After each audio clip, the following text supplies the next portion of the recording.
deadly secret, the Haines family murders.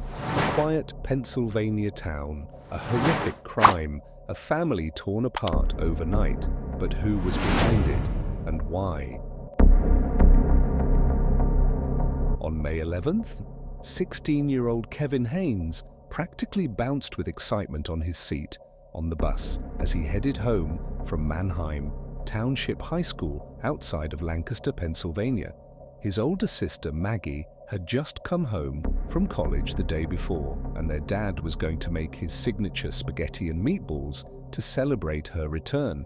And if the Haines family followed their tradition, they would also rent a family video after dinner, and then maybe watch the Philadelphia Phillies baseball game. Kevin thought his Friday night lineup sounded great. Kevin and his sister Maggie were not super close, partly because Maggie was 4 years older, but Kevin looked up to Maggie.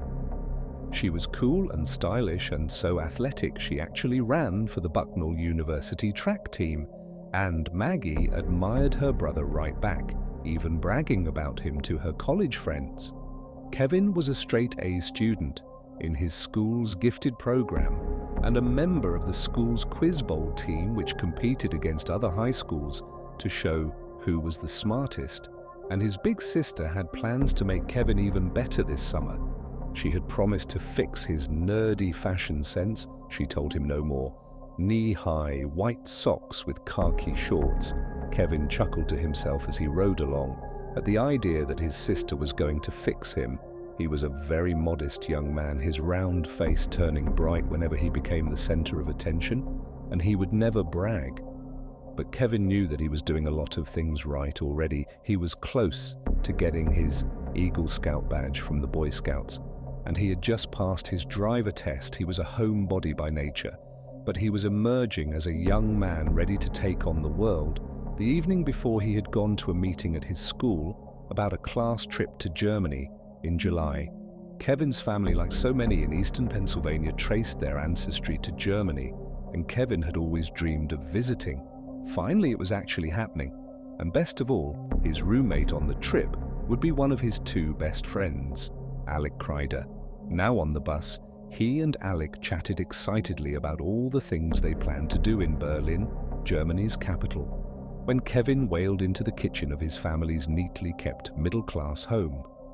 That Friday afternoon, he plopped his backpack down onto a chair and went to the refrigerator to look for a snack. He was daydreaming about Germany and pulling out the blueberry pie when his sister Maggie walked in and reminded him they needed to get mother's cards for their mum, so Kevin wolfed down his pie, and then the pair drove off to a nearby strip mall to shop for cards. Kevin and Maggie often joked about how perfectly boring their family was, comparing themselves to the Cleaver family from the 1950s TV show Leave It to Beaver. Their father, Tom Haines, was an industrial supply store manager who loved his work, while their mum, Lisa Haines, taught preschool at a church school.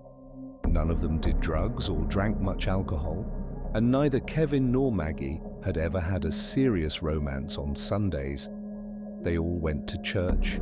The Haines family also prided themselves on leaving their doors unlocked except when they went away for vacation.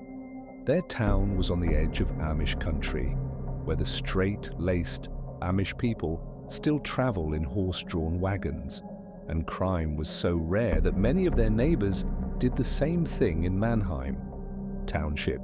People felt safe, but a boring lifestyle worked just fine for Kevin, Maggie, and their parents. They enjoyed each other's company and looked forward to being together.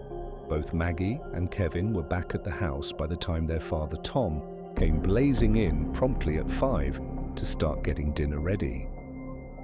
Tom had recently had surgery for prostate cancer, and he still had a catheter implanted, but you'd never know it by his good cheer and energy. At 5:30, the whole family gathered around the dining room table for pasta and lots of ketchup. It was Kevin's mom, Lisa's last day of preschool, and she had been touched by the gifts that her preschool students had given her.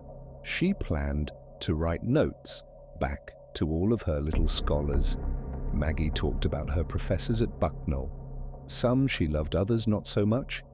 And everyone at the table talked about how glad they were that Maggie was home. They had missed her last summer when she stayed at college to work on a biology project. Kevin loved the dinner. His dad had a magic touch with the meatballs, but Kevin didn't love the family movie that night. Maggie and his mother had picked out a romantic comedy at the local video store, and Kevin groaned. As soon as his mom pulled it out of the bag, he tried to watch it, but the film seemed sentimental and dumb to him, and he could feel his eyelids drooping about halfway through. So not long after 9 p.m., Kevin told his family that he loved them, but he needed to go to bed. Maggie teased her brother as he headed for the stairs, saying he might be the only teenager alive going to bed so early, but Kevin didn't mind, was going to read until he fell asleep. Maggie and her parents watched the rest of the movie. Then Maggie and her father stayed up a bit longer to watch the Philadelphia Phillies beat the Chicago Cubs by 11 o'clock. Everyone retired to their bedrooms, passing Kevin's darkened room along the hallway. Tom and Lisa quickly fell asleep, but their daughter Maggie was still on a college student schedule. She watched TV programs on her laptop and then chatted online with college friends until she finally nodded off around 1 a.m. An hour later, at a little after 2 a.m., Maggie was suddenly jolted awake by the sound of screaming. There were no words, just the ear-splitting screams of a man, along with loud thuds as if people were wrestling, and all these sounds were coming from her brother's bedroom, totally confused and now trembling with fear. Maggie grabbed her glasses from off the nightstand and stepped into the hallway to investigate, but the terrible noises coming from Kevin's room made her so scared that Maggie just ran back inside her bedroom, slammed the door, and sat with her back pressed against it. She tried desperately to make sense of what was happening. Amid all the screeching, was there an intruder in the house who was attacking her brother? And if there was, what hope did she have of preventing the intruder from breaking into her room next? She couldn't just sit there and wait, so Maggie summoned all her courage and ran across the hall to her parents' room, where the light was on. Her father was lying motionless, while her mother was sitting at the end of the bed, hunched over and crying hysterically. When Lisa Haines saw her daughter, she told her in a voice barely above a whisper, "Go get music, help." Maggie didn't need to be told twice. She ran wildly down the stairs and out into the cool spring night, banging on one neighbor's door after another, until finally one woman turned on a light and let her inside. Maggie told her that she had no idea what was going on inside of her house, but judging from her mum's hysterics, she feared it had something to do with her father's prostate cancer. And so whatever was going on, Maggie said, "We need the police, right? Music." Now, Officer Steve Newman, working the night shift just weeks after finishing the police academy, got to the scene. First, he went straight to the neighbor's house where Maggie had made the 911 call. Maggie was teary-eyed and dressed in a sweatshirt decorated with a cartoon penguin, and she was totally confused about what was going on in her house across the street. She said her dad might be having some kind of health crisis, or maybe there was a home invasion going on, when Newman left the neighbor's home and went across the street and rang the doorbell on the Haines family home. No one answered, so he opened the unlocked door and went inside, mindful that an intruder could be lurking in the darkness on the first floor. Newman, along with the second officer, saw nothing unusual except that the glass sliding door in the kitchen was open, otherwise the house was still. But as Newman climbed the stairs, gun drawn, he saw a spot of blood. Then he saw two more further up. As he reached the top of the stairs, he could see bloody footprints on the hallway carpet, and there in the doorway of his bedroom lay Kevin Haines in his Boy Scout t-shirt, face down in a pool of music blood. Newman could see that his throat and face had been severely slashed, while his arms were covered with knife wounds as though he had put up a desperate fight to live. Both officers continued down the hall to Kevin's parents' room. There they found Tom Haines lying on his back on the bed, eyes staring up at the ceiling. Deep stab wounds to his chest at the end of the bed, curled up in the fetal position. Lisa Haines. Lisa was still warm, and for a moment Newman hoped she might be alive, but then he saw the deep gash on her throat. All three were dead. Detective Alan Lead grabbed the phone on the second ring when the 911 dispatcher called a little after 3 a.m. The 57-year-old detective called himself the old dog of the Mannheim Township Police, and he had plenty of experience answering emergency calls in the middle of the night. Bald and bespectacled Lead could pass for high school teacher, but in reality he was a hardened investigator who had just finished investigating a shooting at a local tavern the day before. He was also a veteran of the Vietnam War, who had learned a valuable lesson a long time ago: treat people the way you would want to be treated. The other detectives looked up to Lead, and they often went to him for advice about their cases. The dispatcher told Lead that something terrible had happened at 85 Peach Lane. Lee did a double take when he heard the address. Peach Lane was in one of the most peaceful and pleasant neighborhoods in the whole town, an area where police were seldom called. He asked the dispatcher if it was some sort of domestic disturbance, and they just said, "No, that's not what happened, you better get over there." Lead knew that. The crime scene unit was poring over the crime scene, cataloging all the evidence they didn't need Lead's help with, that he could check out the scene later.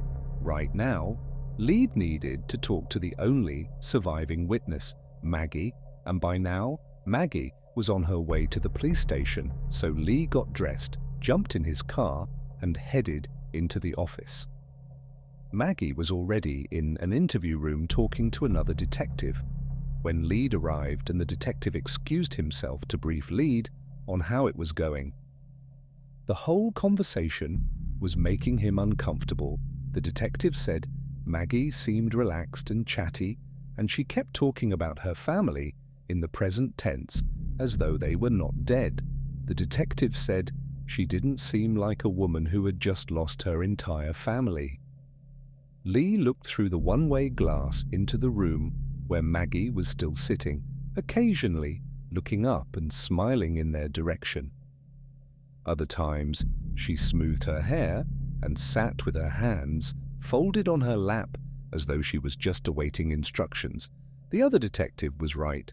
She certainly did not seem heartbroken, but Lead said that the most important thing they could do right now would be to get as much information out of Maggie as they could. For all they knew, the killer could be planning to strike again. So time was of the essence. He asked the detective to get a written statement from Maggie that included everything she could remember about the evening, no matter how minor it seemed to her.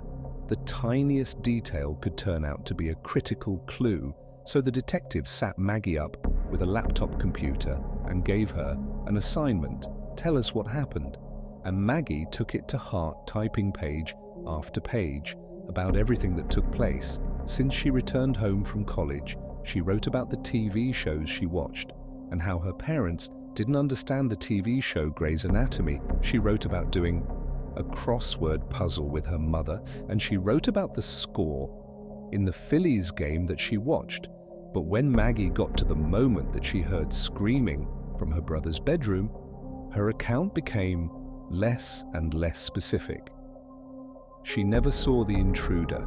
She didn't realize her parents had both been stabbed, even though she was in their bedroom with the lights on, and she never investigated what was causing all the noise in her brother's bedroom when she needed to describe her reaction to learning that her family was dead. She wrote simply, quote, and the rest, end quote. Lead and the other detectives didn't know what to think. Some details in Maggie's statement were touching, depicting an unusually close family, but it's a basic principle in police investigation that when a witness fills their statement with irrelevant details, they may not be telling the whole story. Lee didn't think of Maggie as a suspect, but it did seem odd that the killings came just 2 days after she returned home from college and that she was miraculously spared. It was also strange that she had seen so little of the loud, bloody attack unfolding all around her in her home, but Lee thought to himself that Maggie's performance was so bad that she had to be telling the truth. After all, if Maggie was connected to the crime in any way, wouldn't she put on a major display of grief to cover her tracks? As dawn broke over Mannheim, township lead was facing perhaps the most appalling murder case in his town's history, and he had little more to go on than the quirky personality of the lone survivor. The slaughter of a respectable family in a picture-perfect neighborhood where people leave their doors unlocked was an irresistible story to the national news media by late on Saturday, May 12th, the same day as the murders. The crime was on CNN and other big national networks, all of them pointing out that the killer, or killers, were still at large. The people of Mannheim Township were scared that a psychotic killer was on the loose in their community, and police started giving Maggie around-the-clock security protection for Alan Lead and the other detectives working the case. The media coverage triggered dozens of calls from people who said they knew something about the crime, but almost certainly didn't. One woman called to report 3 Hispanic men in a black Chevy cruising the neighborhood near the crime scene. Perhaps they were involved. A man called to report 2 young people dressed in goth clothing who spit on him.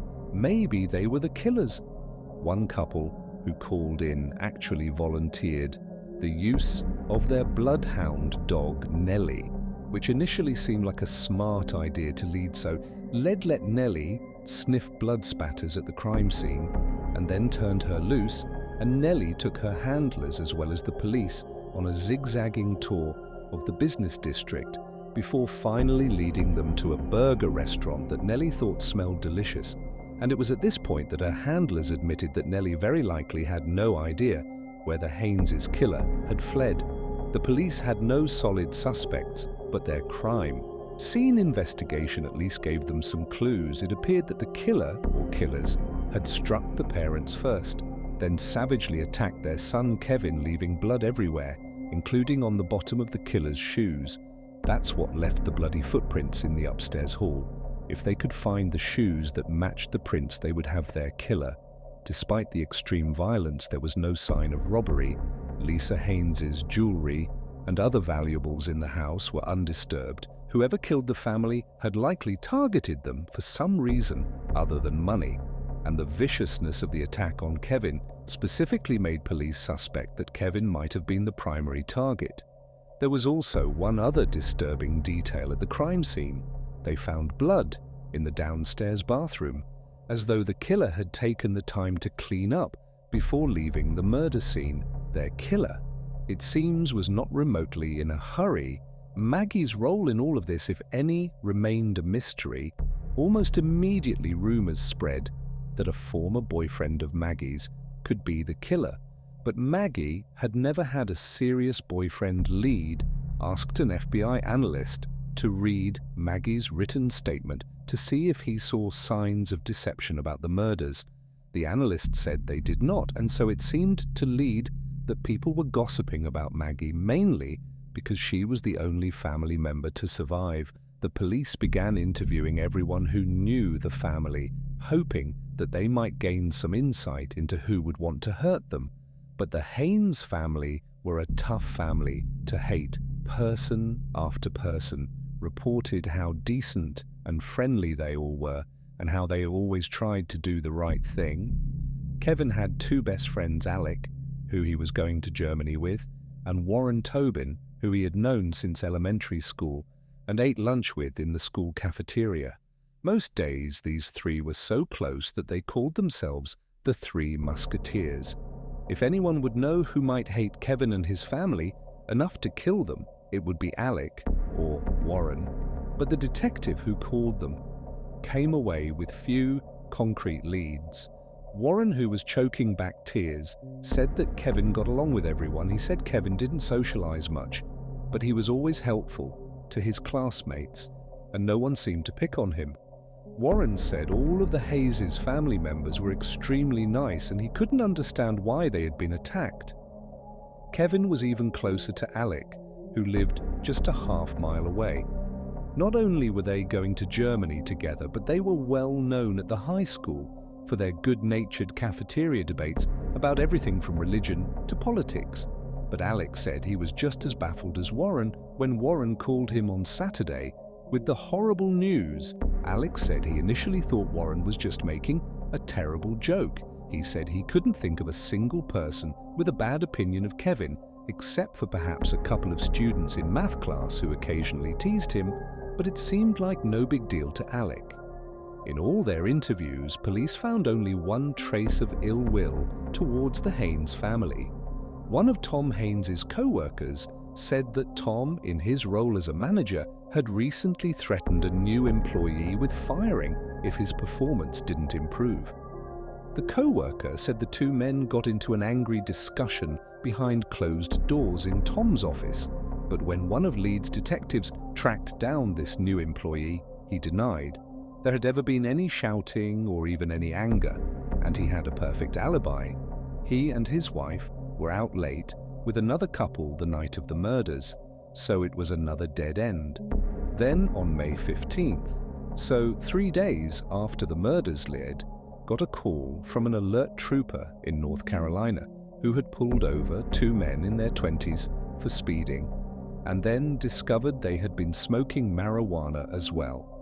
One of the men volunteered while high that they were heading for Florida after, quote, getting away with murder in Pennsylvania, end quote.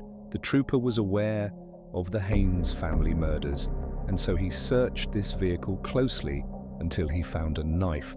Both of these men were locked up in the Johnson County Jail, the trooper told Lead. If he wanted to send someone to question them for the first time in 4 days, Alan Lead felt hopeful, and he practically skipped out of his office into the squad room to tell the other detectives about this new, hot lead.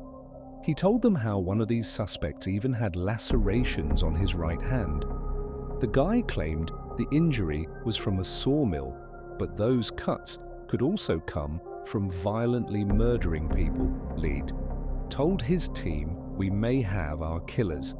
At Lead's request, the FBI had already done an analysis of the bloody footprints in the hallway that came from size 12 Hush Puppies, a casual shoe brand. So Lead called the Johnson County jailer and asked him to send a photocopy of the soles of the two men's shoes. The jailer was happy to oblige, and a few minutes later, Lead received a fax from North Carolina. The pictures were disappointing. The two men were wearing sneakers. Not Hush Puppies, and neither was a size 12, but Lead knew they could still be the killers, so he asked for a DNA sample from both of the jailed men that could be compared with DNA from the crime scene. Once again, the jailer was happy to help, and once again, the results were disappointing. A few days later, the crime lab told Lead that none of the DNA from the men in jail in North Carolina matched the crime scene.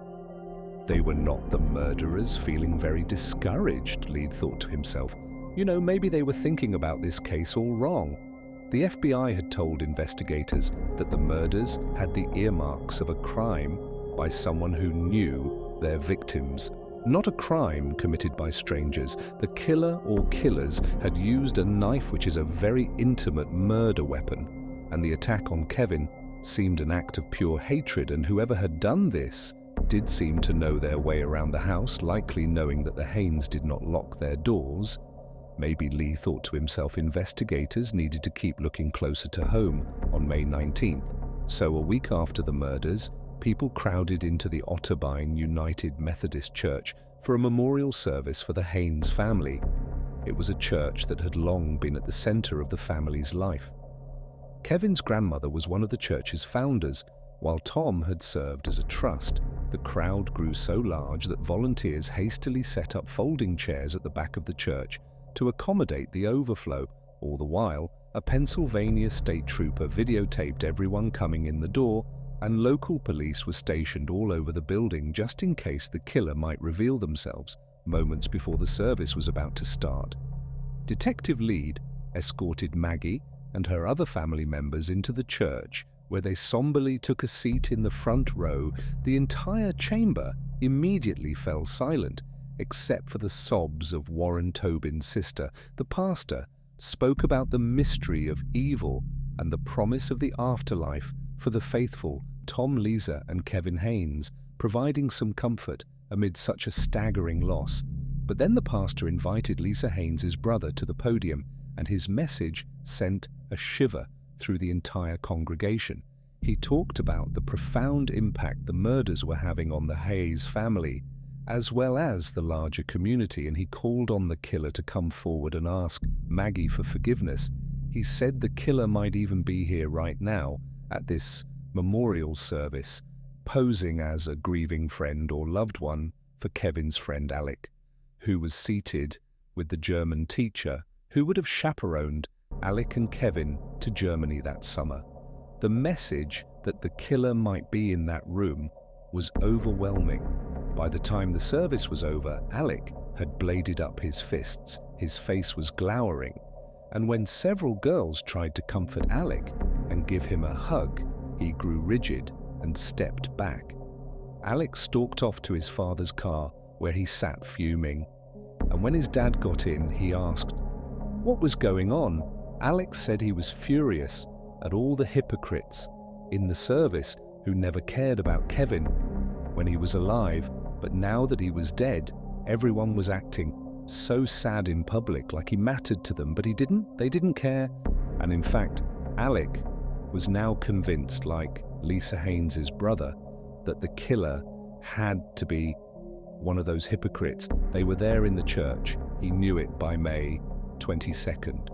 So 10 days after the murder lead and his team were no closer to making an arrest, and the detectives were starting to disagree amongst themselves about how to move forward. Several believed that Maggie had not told them everything she knew.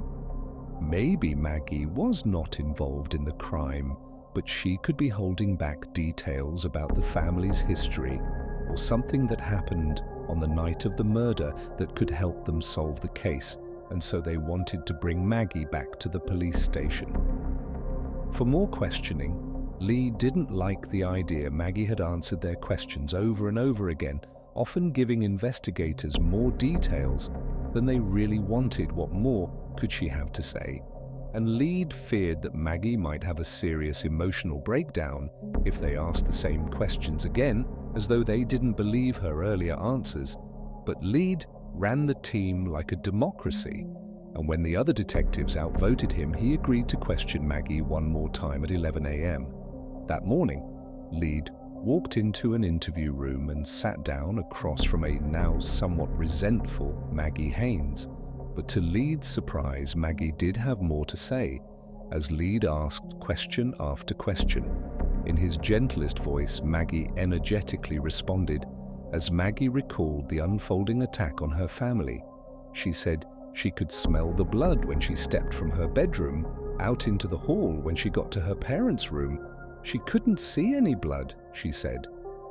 But her mother was so upset that when she asked her to go get help, Maggie didn't ask any questions. She just went and got help in the moments after Maggie had learned that her parents and brother were dead. She said the first person she wanted to call was the head of her prayer group at college. She wanted to know why God would let something so terrible happen. And then Maggie started to cry by the time she walked out of the police station. Alan Lead was convinced of two things. One, Maggie had nothing to do with the crime, and two, she had told them everything she knew over the next 2 weeks. Tips about the Haines' murders continued to come into police, but the results were much the same. They put a microphone on one informant who claimed that a guy named Amani had confessed to invading the Haines' home and then, quote, taken care of, end. Quote, the people inside, but after 2 weeks of eavesdropping on Amani's conversations, All police heard about was Amani bragging about women, drugs and guns. He did not seem to know anything about a triple murder. Meanwhile, one of Kevin's best friends, Alec Crider, who had become really angry at the memorial service, convinced the killer was amongst them. He started to break down in the first days after the killing. His parents, worried that he was keeping his grief about Kevin's death inside, becoming even more silent and withdrawn than usual. Alec had never had an easy time expressing his feelings, and he didn't have a lot of close friends aside from Kevin and Warren. And then in early June, 3 weeks after the murder, Alec began talking about suicide on the phone with a girl he had a crush on. Her name was Carolyn. On June 5th, he told Carolyn he had a loaded gun and he didn't think he was going to make it through the week. Carolyn's heart started racing when she heard this, because she feared Alec really was going to kill himself, maybe even on the phone with her at that very minute. She managed to get the attention of her aunt, who lived with her, and she let her know that she had a suicidal boy on the phone. Carolyn gave her Aunt Alex's address and said she had to go there to warn Alec's mother Carolyn, then kept Alec on the phone until her aunt spoke to Alex's mum, and Alex's mum called 911. When Alec finally came out of his bedroom, there were several police officers waiting who tackled him and then handcuffed him to prevent him from hurting himself. Detective Lead had come with the 911 response when he heard the call, in part because he knew Alec better than anyone else in the department. From the Haines investigation lead walked next to Alec as he was gently LED out of the house towards a squad car. And as he walked, Led put his arm around Alec and just said, "You know, how are you doing?" And all Alec would say was, "The world is a terrible place." As police helped Alec step into the squad car, Lead thought about the way the murders were totally upending the lives of the people who survived. Lead was convinced that Maggie was on the edge of a breakdown, and now one of Kevin's closest friends was cracking up. He couldn't help but agree with Alec.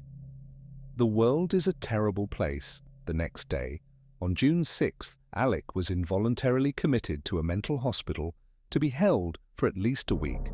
For the next 6 days, Alex was kept in a locked ward and not allowed to have any contact with anyone outside of the hospital except for his parents. All the while, Alec wrote letters that he intended to send to Caroline, finally, on June 12th.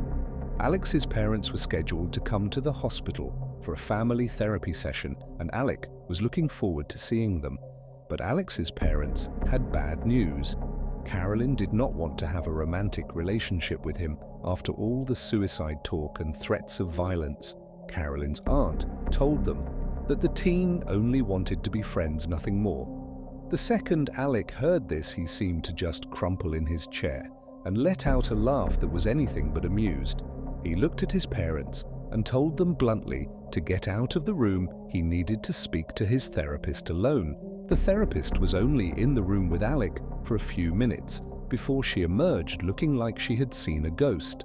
She told Alex's parents that Alec really needed to tell them something, and what Alec had to say would blow the Haines family murder case wide open. Based on the statements given by Alec and his parents, here's the true account of what happened to Tom, Lisa, and Kevin Haines on the night of May 12th, a little after 1 a.m. The killer got dressed in dark clothes, including a baseball hat with duct tape over the team logo and hush-puppy shoes. Then they grabbed a flashlight and a knife and began the relatively short walk to the Haines' household. When they got there, the killer knew the door would be unlocked, so they opened it up and silently walked through the house, up the stairs, towards the bedrooms. First, the killer went into the parents' room and quickly killed Tom Haines with 2 deep stab wounds to the chest. The killer also stabbed Lisa Haines, but she was still alive when the killer left the room. The killer then walked down the hall to Kevin Haines' room and he began stabbing him as he slept, but Kevin woke up and began to fight back. Kevin managed to get out of his bed and began crawling towards the door, but the killer caught up to him and then mortally wounded him with a slash to the throat. The screams that woke Maggie up were the sounds of her brother's dying moments. Maggie's appearance in the hall surprised the killer, who didn't realize she'd be home from college, but once she fled to get help, the killer forgot about her and just went back to the parents' room and slashed Lisa's throat, killing her as well. The killer then walked downstairs and casually washed their hands in the bathroom before slipping out the sliding glass door in the kitchen back out into the night. Alec had been carrying his horrendous secret around for weeks until he just couldn't bear it any longer. His rage over what had happened had grown day by day until he couldn't take it anymore, and he decided to kill himself. But when he ended up in a mental hospital and got rejected by the girl he liked, Alec realized there were worse things than being dead, with no way to die and nothing to live for. Alec decided he might as well tell the secret, and the secret was that Alec, was the killer. Alec offered almost nothing in way of explanation for what he had done. He said only that his best friend Kevin had been annoying him lately, chewing too loudly at lunch and arguing a bit too much in their conversations. Alec said that initially he planned only to kill Kevin and smother him with a pillow, but once he got inside the house, he just decided to stab everyone to death. A month later, he told his parents he felt no regrets. In fact, he was still wearing the same shoes he wore the night he murdered the Haines family. All the pieces now fit into place for detective lead in his team. Alec's shoes matched the bloody footprints, and police found the flashlight as well as the baseball hat with duct tape over the logo in the woods behind the Haines' house. They also found a ghastly note in Alex's desk at his house. The note said that Alexander, which is Alex's full name, was born at 3:30 a.m. on May 12th, right after the murders, as though the slaughter had led to Alex's rebirth. Alec pled guilty to 3 counts of first-degree murder in 2008, and he was sentenced to 3 consecutive life sentences without the possibility of parole. Then, in January of 2014, Alec made good on a suicide threats, hanging himself in his prison cell